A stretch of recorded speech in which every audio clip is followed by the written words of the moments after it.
Hey guys, it's Susie. Welcome back to the channel. If you're new here, hi, hello. I hope you're all having a wonderful morning, day, afternoon, evening, night, whenever y'all are watching this. If you're watching this, thank you so much for being here. We are going to read stories 13 through 15 from Ghost Stories of the Stanley Hotel and the Estes Valley, Volume 1. Story 13, 4 for a nightcap, or maybe 5. It was almost midnight. It had been a very long and busy day at the Stanley Hotel. All doors had been checked and locked for security. A chef, the restaurant manager, the bartender, and another employee decided to have a nightcap before leaving. They met in the Dunraven Grill. Conversation and laughter ensued as all four relaxed from the heavy workday. Boy, what a day! Phew, I'm beat, said Troy the chef. Me too, said the bartender. Hey, anyone for another round? The restaurant manager made a suggestion. There's some almost fresh coffee in the kitchen. Anyone join me? I think I'll have another one of those, Troy said to the bartender. Gotcha. The restaurant manager disappeared into the kitchen for her coffee, along with the other kitchen employee. They came back with tea bags floating in hot water instead of coffee. Whoever made that coffee needs a lesson in measuring. That coffee is like shoe polish. Almost fresh or not, yuck. Say, do you know anyone who has Bronco tickets for sale? The bartender asked the group. I've got a friend, who was on lockup tonight, Troy asked, looking from face to face and expecting someone to say, Oh boy, I forgot. I was, and I've already made the rounds. We are locked up tight. Why? Asked the restaurant manager. I thought I heard something, Troy said. Ha! Here we go with him hearing things again, the bartender chided. Well, anyway, about those Bronco tickets. Anyone got an idea where I can get some? My brother is coming to visit, and I'd like to take him to a game, the bartender said. I know of someone too, the manager said. I've got his number back in my office. I'll go get it. While the manager was gone, the group continued with their teasing of Troy about hearing things. You just wait, Troy said. You'll hear or see something someday. Then I'll get to needle you, he grinned. Suddenly, the grin disappeared. There it is. Did you hear it? Hear what? The bartender asked. It sounds like that swinging door between the kitchen and the dining area. You know how it sort of squeaks, Troy added. Boy, you really do have the jitters tonight, the kitchen employee said. I'll bet it's the manager coming back, or maybe even playing a trick, just to scare us. Yeah, that's probably it, the bartender said, trying to reassure not only Troy, but himself too. Within a few moments, the manager reappeared with the telephone number of the Bronco ticket holder. She also brought a bowl of pretzels. Here you are. Hey, you guys look a bit subdued compared to when I left a few minutes ago. What's up? Did you hear anything while you were back in your office? Anything like a door squeaking open? Troy asked. No, nothing. Why? Did you hear something out here? Well, Troy said he heard something while you were gone, the bartender said.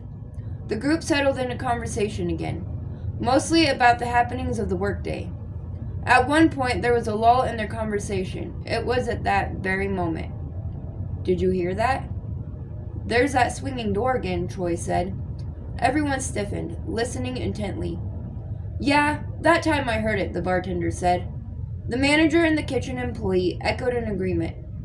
There was a distinct squeak as if someone was coming in from the kitchen to the dining area.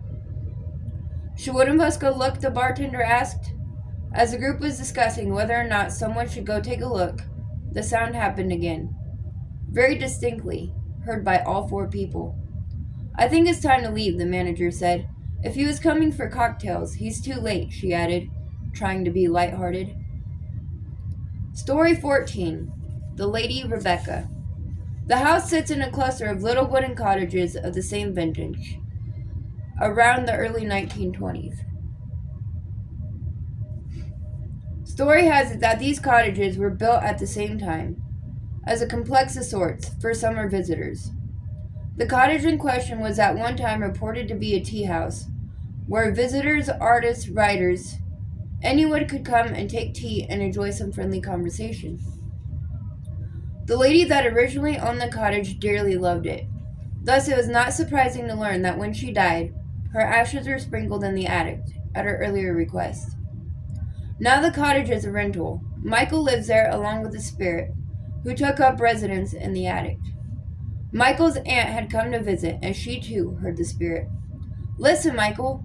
I can hear it. Can you? Michael's Aunt Letty said. Sure. We hear that all the time. I think she's pacing back and forth. When will she stop? Aunt Letty asked. Whenever she wants to. There's nothing I can do. I've asked her to stop, but it doesn't do any good. She'll get tired after a while. Is this all she does? Does she ever throw things or knock pictures off the walls? Aunt Letty asked with some concern. Oh no, nothing like that. She has done a couple of bizarre things though. Well, what are you waiting for? Tell me. Aunt Letty's eyes bulged with a mixture of excitement and fear. One night, my friend Scotty and I were watching the miniseries Titanic. You know how interested we are in theatrical stuff. Yes, yes, go on for heaven's sake. Well, Scotty's big interest is in the costumes of the 1950 era. Knowing that, I decided to make a plaster mask of a woman, her hair and head covering. She'd be a 1915 lady, Michael paused, collecting his thoughts and annoying Aunt Letty. For goodness sake, Michael, go on, go on. We decided to call her Rebecca, Titanic survivor. All done up in the style of the Titanic. Scotty took it home with him. Again, Michael stopped to reflect on the plaster mask. So, what did Scotty do with it? Must I pull every word out of your mouth, Michael? Clearly, Aunt Letty was becoming more irritated with Michael's lollygagging through the story. It turned out that I was needing a roommate, and Scotty was looking for a place to live. So he decided to move in here. He started hauling pictures, mirrors, and boxes of stuff over. Nephew, what on earth does this have to do with this mask? Do move on with it. Yes, ma'am. One day, Scotty made a quick trip here to the house, bringing the Rebecca mask and one other porcelain mask. He carefully put them on the desk and rushed back to get more stuff. Aunt Letty sighed. I give up. Anyway, when Scotty got back here with another load, the phone rang. It was his mother. Oh, how interesting. Michael chuckled to himself. He knew he was teasing Aunt Letty, and it tickled him. Anyway, while Scotty was on the phone, he glanced at the desk. The Rebecca mask was gone. Oh my! Had it fallen onto the floor? No, Scotty looked everywhere. No Rebecca mask. Yes, yes, do go on, Michael. Shortly after that, Scotty spotted the mask, hanging where it is now, on the top of the mirror over the fireplace. Then what? That's when I came home. I complimented him on hanging it there. I thought it looked pretty nice. What did Scotty say? He vehemently denied having hung it there. He thought maybe I'd come home and hung it up. I accused him of hanging it again, and he said, and I quote, Michael, read my lips. I did not hang that mask. Besides, that frame around the mirror is plaster. It was my grandmother's. In my worst state of mind, I would not have hammered a nail into plaster. Besides, with all that stuff piled in front of the fireplace, how could I have reached it? Well, that pretty much convinced me. Oh, this is too much. Then we thought, well, maybe our neighbor took it upon herself to do it. But she said she never comes near our place when we're not home. She keeps hearing music and talking, and she knows both of us are at work. In fact, she heard it just last week, again. She was a little bit miffed when we acted like we didn't believe her. But then Scotty and I decided that it must be her. Our Lady Rebecca, as we decided to call her. Shh. Listen. There she goes again. Do you think she's annoyed at us, talking about her like we are? I don't know. Are you annoyed at us, Rebecca? Michael said to the ceiling. Shh. Michael, she might answer, Aunt Letty said, wringing her hands. Story 15. And the band played on. In December of 1994, Juan, a chef at the Stanley Hotel, was getting ready to go home. However, he still had an errand to run. The nearby ATM awaited. It was snowing and cold, but he needed cash for the next morning. so we decided to brave the weather and drive the short distance to get it. Brr. It's cold. I've got to get the heater checked. It will take till I get back to the hotel for it to get warm. Juan tapped in the necessary numbers on the ATM machine and waited. Within a moment, the machine rolled out the desired cash. He pocketed the money and got back in the car, heading back to the Stanley Hotel and his dormitory room. Man, I can hardly wait to get inside again. I'm freezing. The drive back to the hotel was slow because the snow was accumulating rapidly on the road. Within a few minutes, Juan noticed the car in front of him going equally as slow. The two vehicles plowed through the snow together. As they came up the road nearest the carriage house of the Stanley Hotel, the car in front slowed almost to a stop. Why is he slowing down? We'll both get stuck in the snow if we stop, Juan said aloud to himself. At that point, he discovered why the car in front had slowed down. The carriage house was ablaze with lights. Juan thought he heard music, so he rolled down his window. Wow, there's a party going on in there. They're dancing. Evidently, the driver of the car in front had rolled his window down too and was watching the festivities. The two cars inched along as the drivers watched the people. Some stepped outside briefly, perhaps for a breath of fresh air. They were dressed elegantly. I guess they are having a Christmas party. I wonder why I didn't hear about it, Juan asked the night air. Maybe I'll walk over after I park the car. I think I'll ask the night desk clerk about it first. Juan parked the car in his usual spot and walked around to the front of the hotel and entered. A gentleman in heavy winter garb was at the desk, just registering in. Say, what's that party all about down the way, in that last building on the end?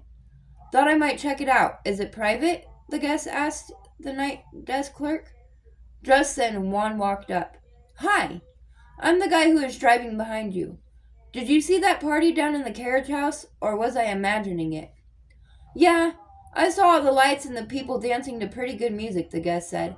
I just asked the clerk here if it's a private party or can anyone from the hotel go. Both men looked at the clerk. He gave them a puzzled look. What party at the carriage house? There's nothing going on there. That building is closed up until who knows when. Have you guys been partying? Hey, I just got off work and went down to the ATM, Juan answered. And I've just driven up here from Denver. No stops, the guest said. Well, there's one way to settle all this. Why don't you two take a walk down to the carriage house and see what's up? The night clerk said. The men looked at each other, shrugged, and nodded. Sure, why not, Juan said. Both men bundled up in their jackets and headed out. The night clerk smiling and shaking his head. They walked the short distance to the carriage house, heads bent into the wind and snow. As they approached the building, they were able to straighten up. They stared in disbelief at the carriage house. It was completely boarded up, silent and dark. And that, my friends, is stories 13 through 15. If you enjoyed it, please give me a thumbs up. I hope you all have a wonderful rest of your morning, day, afternoon, evening, night, whenever you all decided to watch this. And again, if you watch this, thank you so much for being here. With that being said, I will see you guys again soon with another video. Bye, guys.